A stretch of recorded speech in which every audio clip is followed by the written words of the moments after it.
दोस्तों, be happy B positive in channel में मैं विशाल आपका हार्दिक स्वागत करता हूँ। वीडियो अच्छा लगे तो वीडियो को लाइक करें, चैनल पर नए हैं तो चैनल को सब्सक्राइब करें और लोगों तक यह वीडियो पहुंचने के लिए वीडियो को शेयर करें। नए नए कंटेंट मिलने के लिए बेल आइकन को प्रेस करें।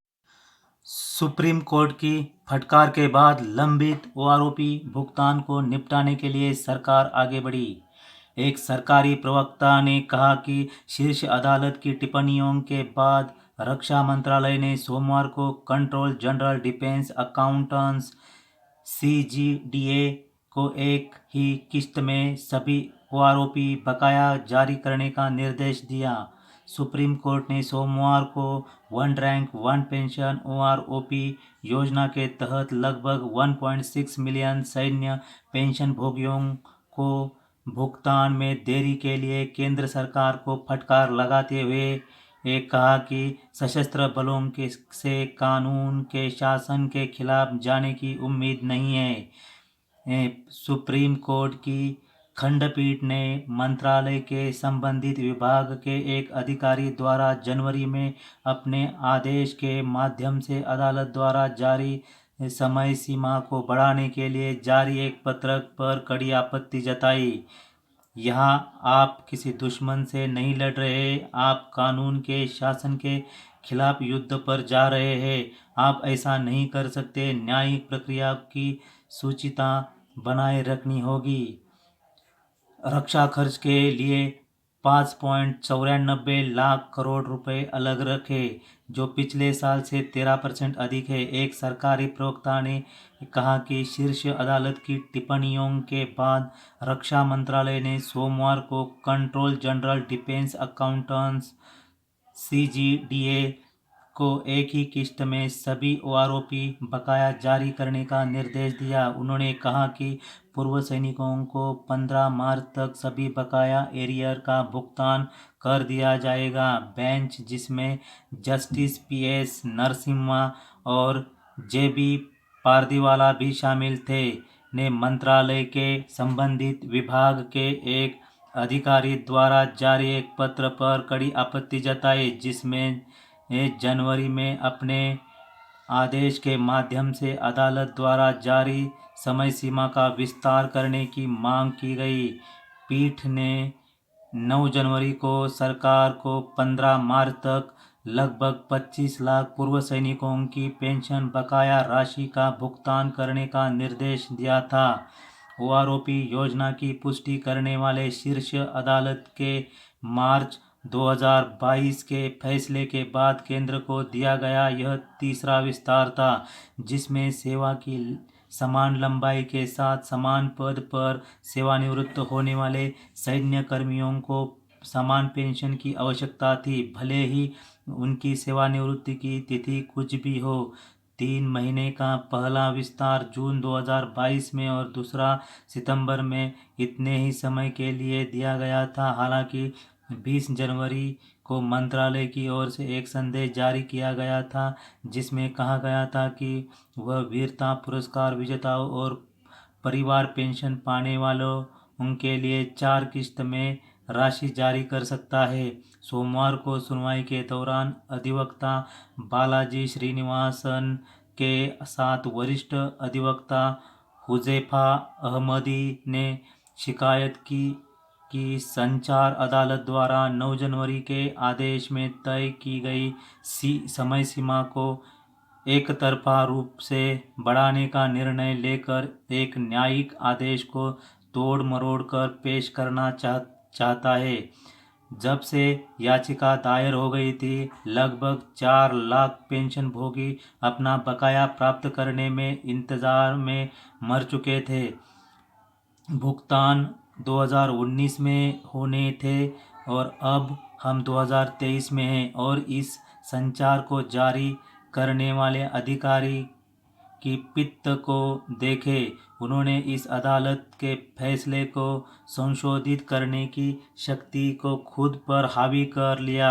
यह बेहद महत्वपूर्ण है। अपनी ओर से अतिरिक्त सॉलिसिटर जनरल एन वेंकटरमन द्वारा प्रतिनिधित्व किए गए केंद्र ने बताया कि 8 लाख सेना पेंशनरों ने भुगतान प्राप्त किया है, जिसकी राशि 2,500 करोड़ रुपए है। वेंकटरमन ने कहा, मेरा निर्देश है कि वीरता पुरस्कार विजेताओं और पारिवारिक पेंशन भोगियों का भी 31 मार्च तक निपटारा कर दिया जाएगा। लाभ के फॉर्मूलों के कारण कुछ समस्याएं हुई, लेकिन अदालत 20 जनवरी के संचार से नाराज थी और वेंकटरमन ने पूछा कि 9 जनवरी को जारी अदालती आदेश के बावजूद ऐसा पत्र कैसे जारी किया जा सकता है। हम मार्च 2022 से समय बढ़ा रहे हैं।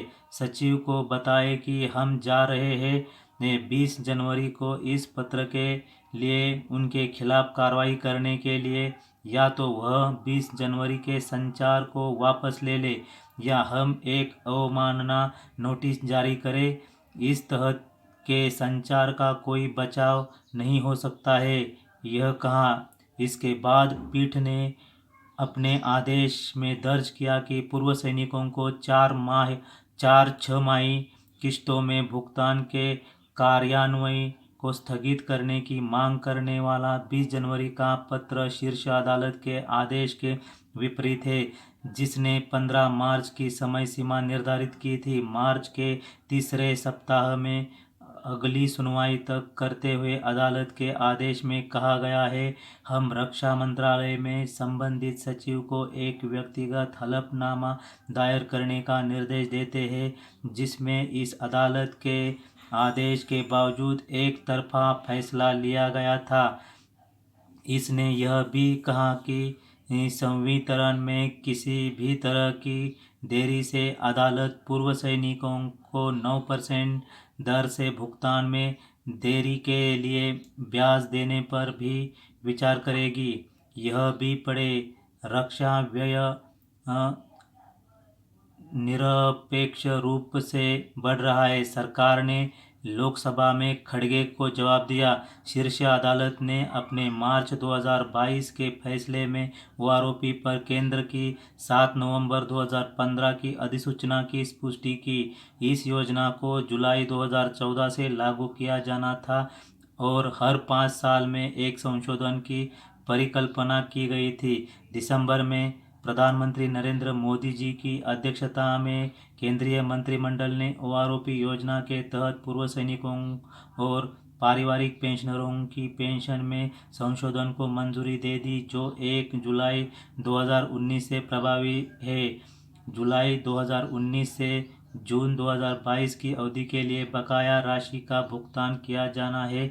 एक मीडिया ब्रीफिंग में सूचना और प्रसारण मंत्री अनुराग ठाकुर ने 23 दिसंबर की घोषणा की कि इस कदम से 2.5 मिलियन से अधिक रक्षा पेंशनरों को लाभ होगा, जिन्हें 23,638 करोड़ रुपए की बकाया राशि का भुगतान किया जाएगा। परिवार के पेंशनरों और वीरता पुरस्कार विजेताओं को छोड़कर दिग्गजों को 4 छमाही किस्तों में बकाया राशि का भुगतान किया जाना था, जिन्हें एक ही किस्त में उनका बकाया मिल जाएगा, जैसा कि एचटी ने 24 दिसंबर को रिपोर्ट किया था।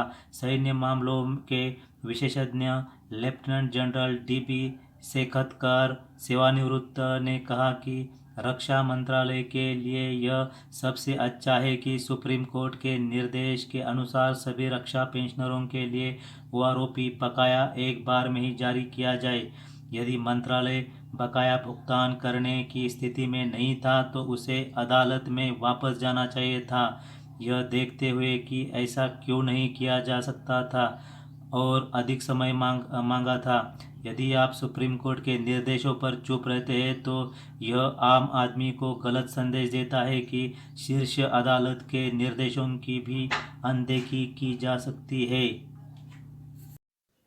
राम राम, वणक्कम, जय हिंद, जय भारत।